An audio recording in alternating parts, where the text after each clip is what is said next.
नमस्कार, आपण पाहत आहात एज्युकेशन एक्सप्रेस बीड हे शैक्षणिक यूट्यूब चॅनल। मित्रांनो, आज आपण भेटणार आहोत एका अत्यंत तरुण, तडफदार आणि सोज्वळ आणि तेवढेच विनयशील अशा प्रकारच्या व्यक्तिमत्वाला, आदरणीय मनोज गदळे सर यांना, ज्यांनी की MPSC द्वारे 2017 मध्ये घेण्यात आलेल्या परीक्षेमध्ये अत्यंत घवघवीत अशा प्रकारचं यश मिळवलेलं आहे। संपूर्ण महाराष्ट्रामध्ये त्यांचा 5वा क्रमांक आलेला आहे आणि अशा प्रकारे त्यांनी आपलं PSI होण्याचं स्वप्न साकार केलेलं आहे। मित्रांनो, मनोज गदळे सर यांच्या या यशामुळे केवळ वडवणी शहरच नव्हे तर संपूर्ण बीड जिल्ह्याच्या शिरपेचामध्ये एक प्रकारचा मानाचा तुरा रोवण्यात आलेला आहे। मित्रांनो, ज्या प्रकारे देश पातळीवरील सर्वोच्च काठिण्य पातळी असणारी परीक्षा म्हणजेच UPSC होय, त्याच प्रकारे राज्य पातळीवर MPSC ही परीक्षा सर्वोच्च काठिण्य पातळी असणारी परीक्षा समजली जाते, ज्या परीक्षेद्वारे डेप्युटी कलेक्टर, DYSP, तहसीलदार, PSI यासारखे राज्यातील अत्यंत जबाबदार आणि महत्त्वाचे अधिकारी निवडले जातात। त्याचमुळे या परीक्षेला एक अनन्यसाधारण अशा प्रकारचं महत्त्व असतं आणि एक प्रतिष्ठेचं वलय देखील असतं। म्हणूनच महाराष्ट्रातील लाखो तरुणांचं हे स्वप्न असतं की आपणही MPSC उत्तीर्ण व्हावं आणि या महत्त्वाच्या अधिकाऱ्यांच्या रांगेमध्ये सामील व्हावं। परंतु मित्रांनो, त्यासाठी आवश्यकता असते ते जबरदस्त हार्डवर्क, पॉझिटिव्ह थिंकिंग, परसिव्हरन्स, सॅक्रिफाईस आणि सगळ्यात महत्त्वाचं स्ट्रॉंग विल पॉवर। या सगळ्या गुणांचा मिलाप ज्यांच्यामध्ये झालेला आहे असे व्यक्तिमत्व म्हणजेच आदरणीय श्री मनोज गदळे सर होय। मित्रांनो, आज आपण मनोज गदळे सर यांच्याशी अगदी मनमोकळ्या गप्पा मारणार आहोत आणि जाणून घेणार आहोत की त्यांनी कशा प्रकारे MPSCचा अभ्यास केला, नोकरी करत करत त्यांनी या MPSCचा अभ्यास केला आणि आपलं जे ध्येय होतं ते ध्येय साध्य केलं। तर त्यांच्याकडून आपण जाणून घेणार आहोत की कशा प्रकारे ते आपल्या या ध्येयापर्यंत पोहोचलेले आहेत। तर चला तर मित्रांनो, भेटूयात आदरणीय मनोज गदळे सर यांना। नमस्कार सर। तर सर सर्वप्रथम आपलं खूप खूप अभिनंदन। आणि उद्या 19 फेब्रुवारी रयतेचे राजे शिवाजी महाराज यांची जयंती, तुम्हाला महाराजांच्या जयंतीच्या खूप खूप शुभेच्छा आणि एज्युकेशन एक्सप्रेस बीड या शैक्षणिक यूट्यूब चॅनलमध्ये आपलं मनापासून स्वागत आहे सर। तर सर, आपण जे आपलं स्वप्न होतं ते स्वप्न साकार झालेलं आहे PSI होण्याचं, तर सध्या या क्षणाला आपल्या काय भावना आहेत? आनंदाचा क्षण आहे। आतापर्यंत ज्या गोष्टींसाठी तयारी केली त्या गोष्टी सत्यामध्ये उतरल्यात, प्रत्यक्षात साध्य झाल्यात, त्यामुळे एक आनंद होतोय। जेही विद्यार्थी स्पर्धा परीक्षेची तयारी करतात ते याच दिवसाची वाट पाहत असतात। आपण ज्या गोष्टींची तयारी करतोय त्या गोष्टीच्या शेवटच्या टप्प्यामध्ये म्हणजे यश मिळवण्यापर्यंत पोहोचण्यासाठी ते धडपडत असतात। त्यामुळे आज केलेल्या तयारीचं चीज झालं, यश मिळालं, आनंदाचा क्षण आहे, आनंदी आहे। निश्चितच सर, आपल्याला एवढं मोठं आपलं जे ध्येय आहे ते साध्य झालेलं आहे, त्यामुळे आपल्याला आनंद होणे अगदी साहजिकच आहे। तर सर, आम्हाला हे जाणून घ्यायला आवडेल की आपल्याला मोठं यश मिळेल याची अपेक्षा होती का? नक्कीच सर, कारण जी तयारी करत होतो, जेवढ्या दिवसापासून जी तयारी केली त्या तयारीमध्ये स्वतःला एवढं तयार केलं, तसं बनवलं आणि ते यश मिळेल किंवा मिळावं इथपर्यंत स्वतःला तयार केलं होतं। त्यामुळं यश मिळणार, तेही मोठं यश मिळणार हे अपेक्षित होतंच। निश्चितच, म्हणजे आपण गेल्या 2 वर्षापासून जे हार्डवर्क करत होता त्या बळावर आपल्याला ठाम विश्वास होता की आपलं जे ध्येय आहे हे ध्येय साध्य होणारच। निश्चितच मित्रांनो, अशा प्रकारचा कॉन्फिडन्स असावा लागतो। जर आपल्याला कुठल्याही क्षेत्रामध्ये यशस्वी व्हायचं असेल तर कॉन्फिडन्स हा एक अत्यंत महत्त्वाचा अशा प्रकारचा गुणधर्म आहे। तर सर, आता जे कोणी आपल्याला एज्युकेशन एक्सप्रेस बीडचे प्रेक्षक पाहत आहेत त्यांना आपल्या कौटुंबिक पार्श्वभूमीबद्दल जाणून घ्यायला उत्सुकता आहे। तर आपल्या कौटुंबिक पार्श्वभूमीबद्दल म्हणजेच आपले आई वडील काय करत होते, आपलं मूळ गाव कोणतं, ह्याबद्दल थोडक्यात।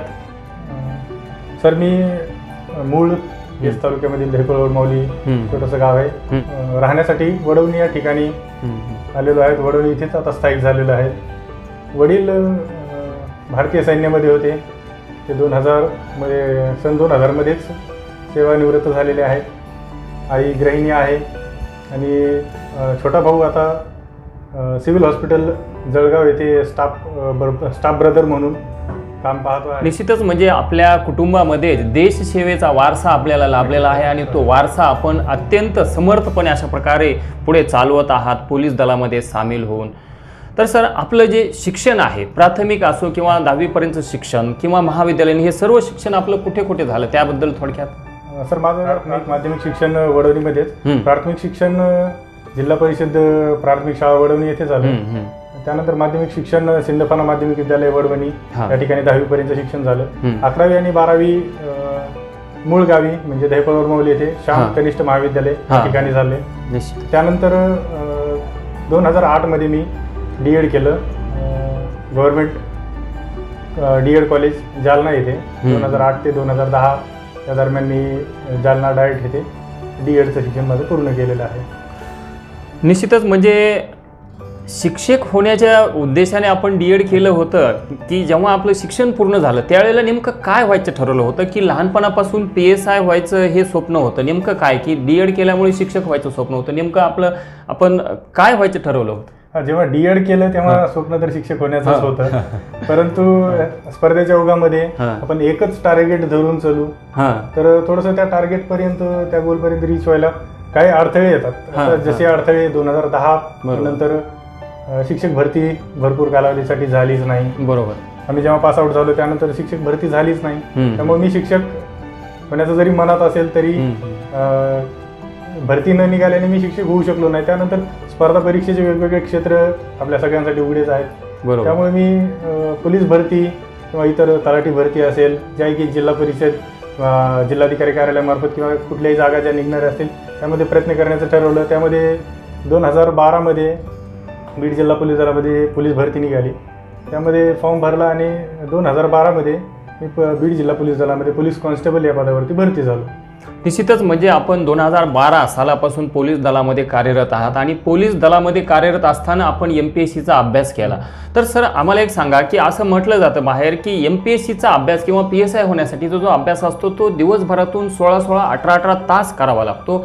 तर ह्या गोष्टीमध्ये सत्यता आहे का आणि आपण किती वेळ अभ्यास केला होता? आणि त्यातच माझा आणखीन एक दुसरा प्रश्न असा आहे की MPSCच्या अभ्यासाला नेमकी कुठून सुरुवात केली पाहिजे आणि किती वेळ दररोज अभ्यास केला पाहिजे विद्यार्थ्यांनी जेणेकरून त्या आपल्या ध्येयापर्यंत पोहोचता येतं? सर 16-16 तास 18-18 तास वगैरे ही काही कुठली वेळेची परीक्षा नाही आहे. त्यामुळे तुम्ही 16 तास अभ्यास करताय किंवा 18 तास अभ्यास करताय यावरती यश अवलंबून नाही आहे. आपण दिवसभरामधील 6 तास 8 तास जो काही वेळ मिळेल, ज्याला जास्त मिळत असेल, मी असं म्हणणार नाही की तुम्ही 16 तास बसू नका. ज्यांना वेळ मिळत असेल किंवा ज्यांना शक्य असेल त्यांनी बिनधास्त बसा. 16 तास बसा, 12 तास बसा, 16 तास बसा. तुम्ही आणखी जास्त गोष्टी ग्रास्प करू शकता, परंतु बसावंच लागतं हा समज चुकीचा आहे. तुम्ही 6 तास 8 तास देखील अभ्यास करून तुमचं जे काही इच्छित ध्येय आहे त्यापर्यंत पोहोचू शकता. आणि मी तर पोलीस दलामध्ये सेवा करत असतानाच थोड्याफार ज्या काही सुट्ट्या किंवा जसाही ड्युटीमधून वेळ मिळेल त्यामध्ये तयारी केली आहे. त्यामुळे जो काही आपल्याला वेळ द्यायचा आहे तो पूर्ण फोकस होऊन जर दिला तर मला वाटतं निश्चित आपण या परीक्षेमध्ये किंवा स्पर्धा परीक्षेमध्ये यश मिळवू. निश्चितच म्हणजे जो काही आपण अभ्यास करणार आहोत तो फुल्ली कॉन्सन्ट्रेशनने केला पाहिजे असंच म्हणायचं. आणखी एक प्रश्न होता की तयारी कुठून केली पाहिजे. निश्चितच. तर स्पर्धा परीक्षेची तयारी आपण शालेय अभ्यासक्रमापासून केलेली चांगली, कारण भरपूर परीक्षांची जी काही पात्रता आहे किंवा जो काही सिलेबस आहे तो शालेय लेवलपासून सुरू होतो.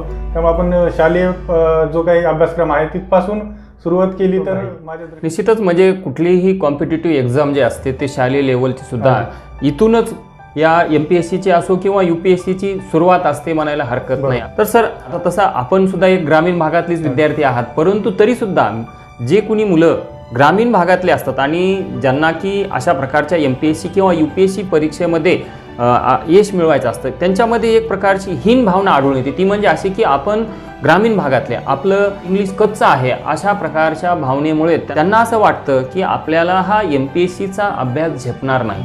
तर प्रश्न असा आहे की अशा प्रकारच्या कॉम्पिटिटिव्ह एक्झाममध्ये यश मिळवण्यासाठी खरंच एखाद्या कॉन्व्हेंट स्कूलला किंवा फक्त शहरी भागातल्या विद्यार्थ्यांनाच हे जमतं का? नाही, असं हा गैरसमजच आहे. मी देखील एक ग्रामीण भागातीलच आहे. मी प्राथमिक शिक्षण माझं ग्रामीण भागात झालं, त्यानंतरचं माध्यमिक शिक्षण देखील ग्रामीण भागात झालं आणि माझं कॉलेजचं शिक्षण देखील ग्रामीण भागात झालं. त्यामुळे शहरी भागात म्हणा किंवा असं काही नाही. ग्रामीण भागातील विद्यार्थी देखील स्पर्धा परीक्षेमध्ये यशस्वी होऊ शकतात आणि स्पर्धा परीक्षा ही फक्त इंग्रजी माध्यमाची नाही, त्यामुळे तुम्हाला फक्त इंग्रजी येणंच गरजेचं आहे अशातलाही भाग नाही. त्यासाठी तुम्ही कॉन्व्हेंटचे विद्यार्थी असणं गरजेचं नाहीये. मी आता जसं पाहत असाल की UPSC एक्झाम देखील तुम्हाला मराठीमध्ये देता येऊ शकते. निश्चितच म्हणजे अगदी एखाद्या जिल्हा परिषदेच्या शाळेचा विद्यार्थी देखील IAS IPS देखील होऊ शकतो. तर सर आपण निश्चितच सर आपण ग्रामीण भागातील विद्यार्थ्यांना अत्यंत मौल्यवान अशा प्रकारचा सल्ला दिलेला आहे. तर सर आणखी एक अशाच प्रकारचा प्रश्न आहे की अनेक मुलांचं स्वप्न असतं की अशा प्रकारची MPSC किंवा UPSC परीक्षा उत्तीर्ण व्हावं आणि आपण एखादा डॅशिंग अधिकारी बनावं, परंतु काय की ज्या वेळेला ते त्या तयारीला लागतात आणि अगदी अर्ली स्टेजमध्ये सुरुवातीच्या काळात त्यांना जेव्हा एखादं फेल्युअर येतं, अपयश येतं, त्यावेळेला मात्र ते फ्रस्ट्रेटेड होतात आणि पुन्हा आपल्या गावाची वाट धरतात. तर अशा विद्यार्थ्यांना आपण काय सांगाल? मी त्यासाठी एकच सांगेल, तुम्ही एक तुमचं क्षेत्र निवडले, तुम्ही कुठल्याही स्पर्धा परीक्षा एक क्षेत्र निवडले. स्पर्धा परीक्षेची जेव्हा तुम्ही तयारी करता तेव्हा तुम्हाला यश अपयश या गोष्टी ठरलेल्या आहेत आणि अपयश आल्यानंतर तुम्ही प्रयत्न करण्याचे सोडताय ही एकदम चुकीची गोष्ट आहे. अपयश ही असाची पहिली पायरी आहे. अपयश ही स्पर्धेचं युग आहे, स्पर्धा आहे. आपण कुठेतरी कमी पडलो, त्यापेक्षा आणखी जास्तीची तयारी करून मी पुढच्या प्रयत्नामध्ये यशस्वी होईल आणि त्या इच्छित ध्येयापर्यंत किंवा इच्छित पदापर्यंत किंवा जे काही पद मी ठरवलं आहे किंवा जे काही बनायचं मी ठरवलं त्या पदापर्यंत आपण पोहोचू शकतो. स्पर्धा परीक्षेचा प्रयत्न करण्याचे सोडून देणे हा काही यशस्वी होण्यासाठीचा मार्ग नाही. बरोबर. आपण अविरत तयारी करत राहणं गरजेचं आहे. आपण अपयशी का झालो, बरोबर, याची आपण कारण शोधली पाहिजेत. निश्चित की मी का अपयशी झालो, मागच्या परीक्षेमध्ये मला अपयश आलं ते का आलं, किंवा योग्य पुस्तकांची निवड करण्यात आपण कुठेतरी चुकलो का किंवा योग्य मार्गदर्शन मिळालं नाही का, या गोष्टींची आपण कुठेतरी शहानिशा केली पाहिजे. माझं तरी मत आहे की स्पर्धा परीक्षा ही जोपर्यंत आपण इच्छित ध्येयापर्यंत पोहोचत नाही तोपर्यंत करण्याची गोष्ट आहे. निश्चितच म्हणजे अतिशय मौल्यवान अशा प्रकारचा मेसेज तुम्ही विद्यार्थ्यांना दिलेला आहे की अपयशाने खचून न जाता आपण कुठे कमी पडलो याचा शोध घेऊन पुन्हा तयारीला लागणे म्हणजेच स्पर्धा परीक्षेची तयारी करणे होय अशा प्रकारचं अशाच प्रकार. तर सर आणखी एक अशाच प्रकारचा प्रश्न आहे, तो म्हणजे असा की अनेक विद्यार्थी जे प्री पास होतात आणि त्याच्यानंतर पुन्हा मेन्स जे असते, ह्या दोन्ही परीक्षांच्या मधलं जे टायमिंग आहे या टाइमचं कशा प्रकारे योग्य मॅनेजमेंट केलं पाहिजे. आयोगाच्या एखाद्या परीक्षेची जेव्हा ऍड पडते त्यानंतर तुम्हाला ऍड निघाल्यानंतर प्री साठी 3 महिन्यांचा आणि प्री झाल्यानंतर परत मेन साठी 3 महिन्यांचा कालावधी मिळतो. त्या कालावधीमध्ये तुम्ही जरी ऍड निघाल्यानंतर एखादी परीक्षेची तयारी करत असाल 3 महिने तुम्ही फुली फोकस होऊन जर एखाद्या परीक्षेची तयारी करत असाल ती बऱ्यापैकी होऊ शकते. आणि प्रीचा स्कोर चांगला करावा यासाठी की ज्या दिवशी आपली प्री झाली आहे त्याच्या दुसऱ्या दिवसानंतरच मी माझ्या मेन्सची तयारी करायला तयार असू शकतो, कारण माझा प्रीचा स्कोर ऑलरेडी चांगलाच आहे आणि मी मेन्ससाठी क्वालिफाय होईल हा आत्मविश्वास कुठेतरी देऊन माणसाला बळ देऊन जातो किंवा आणखी जास्त वेळ वाढून येऊ शकतो की आयोगाची कधी कट ऑफ लागेल वगैरे ह्या गोष्टींची वाट पाहण्याची गरज भासणार नाही. जर आपण कट ऑफ लिस्टची वाट पाहत बसलो तर 10-15 दिवसांचा वेळ आपला त्यामध्ये जाऊ शकतो. बरोबर. तर प्रीचा स्कोर चांगला असेल तर तुम्हाला 3 महिन्याचा मिळणारा वेळ आहे तो पूर्ण मिळू शकतो, त्यामध्ये तुमची मेन्सची तयारी होऊ शकते. निश्चितच म्हणजे परीक्षांचा निकाल लागण्याची वाट न बघता आपण आपला अभ्यास करत राहणे हाच एकमेव पर्याय त्यावरती असू शकतो, म्हणजे योग्य प्रकारचं टाइम मॅनेजमेंट होऊ शकेल. आजकाल सर आता असा एक प्रश्न आहे की आजकालच्या तरुणाईशी निगडीत आहे, म्हणजे तो म्हणजे सोशल मीडिया. तर आजकालची तरुणाई सोशल मीडियावर खूप ॲक्टिव्ह असताना दिसून येत आहे. तर आणि बरेचसे तरुण या सोशल मीडियावर आपला बहुमूल्य अशा प्रकारचा वेळ वाया घालवताना सुद्धा दिसून येतात. तर आपलं काय मत आहे सर या सोशल मीडियाबद्दल? आपण आहात का सोशल मीडियावर? सर तर काय सांगाल? सोशल मीडिया असं ठिकाण आहे किंवा असं प्लॅटफॉर्म आहे, त्या प्लॅटफॉर्म पासून स्वतःला कोणी दूर ठेवू शकत नाही. बरोबर. सध्या जे जनरेशन आहे किंवा जो वेळ आहे काळ आहे त्यामध्ये, परंतु मला असं वाटतं की सोशल मीडियाचा जर आपण ज्या गोष्टी करतोय किंवा ज्या क्षेत्रामध्ये आहेत किंवा ज्या गोष्टी करतोय, आपण जर स्पर्धा परीक्षेची तयारी करतोय तर त्यासाठी कुठे उपयोग होतोय का हे जर पाहता आलं किंवा त्याचा जर उपयोग करून घेता आला तर करून घेतला पाहिजे. चालू घडामोडी विषय असेल किंवा आणखी कुठल्या गोष्टी असेल त्यासाठी जर तुम्हाला त्याचा उपयोग करून घेता आला तर आपण निश्चितच करून घेतला पाहिजे. परंतु सोशल मीडियावरतीच अधिकचा ऍक्टिव्ह राहून जर तुम्ही अभ्यासापासून दुरावत असाल तर ती गोष्ट चुकीची आहे. सोशल मीडियावरती आपण कशा पद्धतीने राहतो त्यावरती डिपेंड आहे, दूर तर ठेवू शकत नाही. बरोबर. म्हणजे कुठल्याही गोष्टीचे दोन बाजू असतात, एक चांगली बाजू एक वाईट बाजू. म्हणजे आपण त्याचा वापर कशा प्रकारे करतो याच्यावर सगळं काही डिपेंड असतं. सोशल मीडियाचा वापर देखील तरुणांनी जर आपल्या फायद्यासाठी करून घेतला, आपलं करिअर बनवण्यासाठी करून घेतला तर निश्चितच अत्यंत चांगली गोष्ट आहे, कारण की त्यामुळे सुद्धा आज जगभरातल्या घडामोडी सोशल मीडियाच्या माध्यमातून आपल्यापर्यंत येऊन पोहोचत असतात. तर सर, आपण पोलीस दलात आहात आणि जवळपास गेल्या 9 वर्षापासून आपण पोलीस दलामध्ये कार्यरत देखील आहात. तर आपण सर्वात अगोदर आम्हाला एक सांगा की आपण पोलीस दलच का निवडलं, आणि दुसराही प्रश्न त्याला लागून असा आहे की या पोलीस दलातील आपले रोल मॉडेल कोण आहे? तर पोलीस दल निवडण्याचं कारण मी 2008 ते 10च्या दरम्यान आपल्याला सांगितलं मी D.Ed केलं. त्यानंतर नोकरीच्या शोधात बाहेर जेव्हा पडलो तेव्हा कुठली नोकरी मिळते याकडे देखील माझं लक्ष होतं. परंतु मनामध्ये कुठेतरी होतं, आवड होती.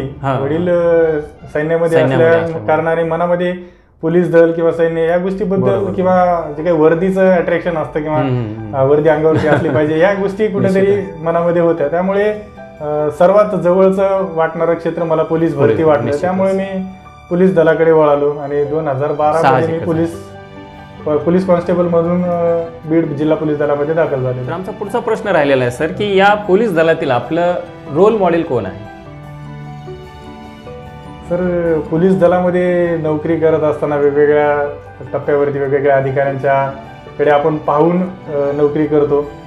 कामाच्या प्रत्येकाच्या पद्धती ज्या आहेत, कामाच्या वेगवेगळ्या आहेत. तर रोल मॉडेल विचारताय तर अख्ख्या महाराष्ट्राचा किंवा देशाचा रोल मॉडेल असणारे विश्वास नांगरे पाटील सर तेच माझे देखील आयडॉल आहेत, रोल मॉडेल आहेत. त्यांचे आपण ज्या क्षेत्रामध्ये आहेत त्या क्षेत्रातील सर्वात मोठ्या माणसाकडे किंवा सर्वात मोठ्या व्यक्तीकडे पाहून आपण काम करायला पाहिजे असं माझं मत आहे.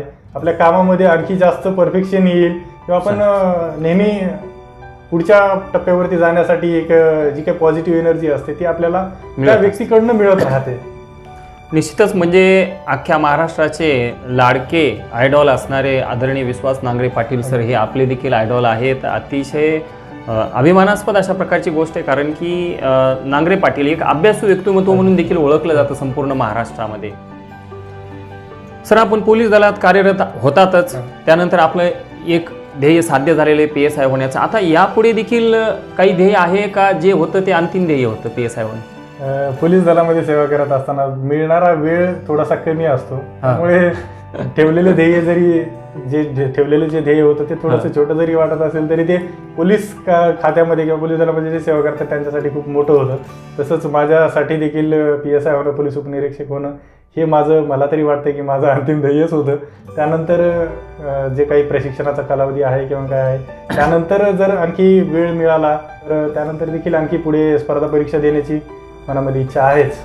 निश्चितच म्हणजे आणखीनही आपलं मोठं ध्येय आहे आणि तुमच्या या ध्येयासाठी आमच्या म्हणजे एज्युकेशन एक्सप्रेस बीडच्या खूप खूप शुभेच्छा देखील आहेत. तर सर, आता आपण या मुलाखती जवळपास शेवटच्या टप्प्यात येऊन पोहोचलेलो आहोत. परंतु आता या ठिकाणी अत्यंत महत्त्वाचं, जी बी तरुणाई आजकालची आपल्यासारखं स्वप्न बाळगून आहे, अधिकारी होण्याचं स्वप्न, तर अशा प्रकारच्या तरुणांना आपला काय संदेश असेल? स्पर्धा परीक्षे सध्याची जी काही कंडिशन आहे, स्पर्धा परीक्षेची जी कंडिशन आहे किंवा जे कॉम्पिटिशन आहे सध्याचं जे ते खूप जास्त आहे.